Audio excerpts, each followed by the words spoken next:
Composite Gloves here, and this is another video in the Harmor from the Ground Up tutorial series, and today we're going to be looking at the EQ options we have here in Harmor. Now get this, if you right click it, it takes you straight to the shape for EQ. That's so strange because in other places you right click, you get a menu, but not on the EQ because our EQ is special.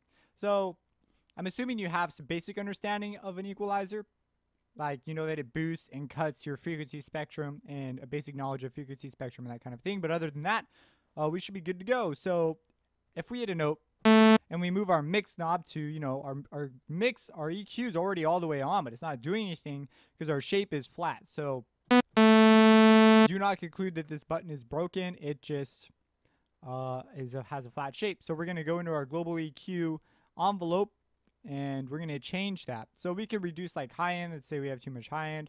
We could take it down per harmonic. And we have some pretty outrageous control over some things. So it's a per harmonic basis because this is an additive EQ. So what happens before it gets turned into an audio signal at all. So that's really special, really important. As far as like philosophy goes, I guess it's not like super important. It does what an EQ does, but you have really exact control over things. Like this looks like a freaking cup. Like it's so exact. So it's like, anyways, that doesn't necessarily prove how exact it is, but we have some interesting options. If you're familiar with EQ, then you know about Q and you know about, so we can select our frequency by just adding bands. You know, just right click, add some bands. You can boost it or cut it using just dragging your points around.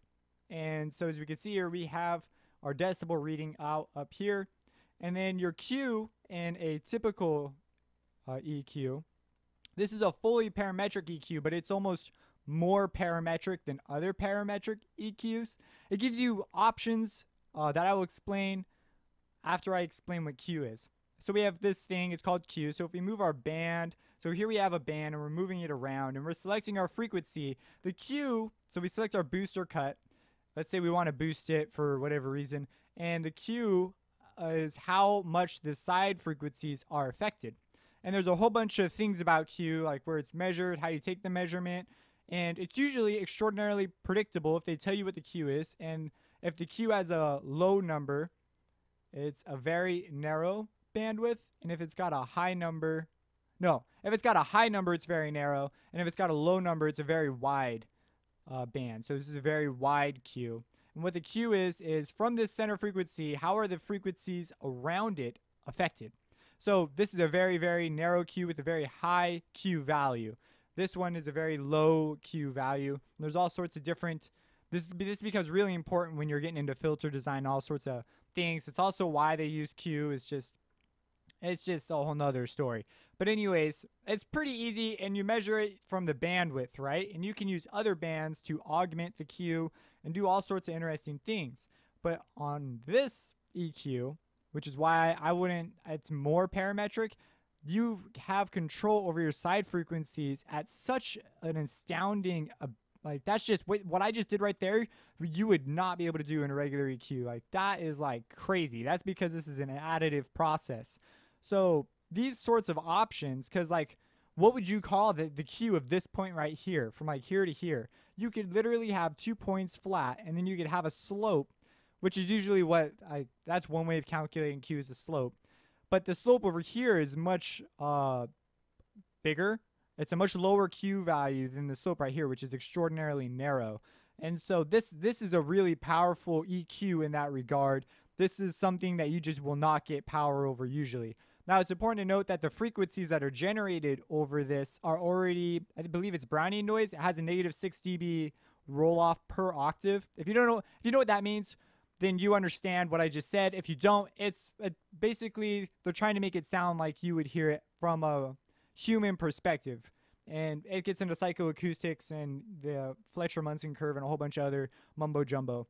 But don't worry about that right now. Just know that this ability to do this is very unusual. So I highly encourage using this EQ because that is an extraordinarily powerful tool. Now, you can automate the mix, but you can't automate the points, which is sort of a bummer. So if you want to get creative and do a whole bunch of interesting EQ movement, you're going to have to use like the EQ2, which can handle dynamic movement. So that means that basically when you automate something, it doesn't make zipper noise from digital stuff. Okay, so normally some plugins will make this like stepping noise, the zipper noise, because it's discrete steps, because it's digital.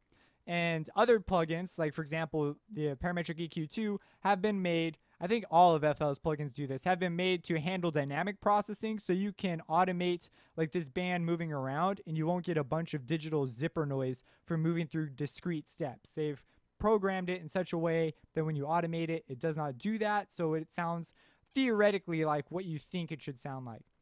It gets really interesting when you get into psychoacoustics and coding and all this stuff, because all of a sudden you're just like, what the heck? But anyways, powerful EQ, great option. You could create really unusual, like a shape like this, for example, is insane. Like, that's crazy. If I go down one more. See, like that? Being able to do that on an EQ is pretty impressive.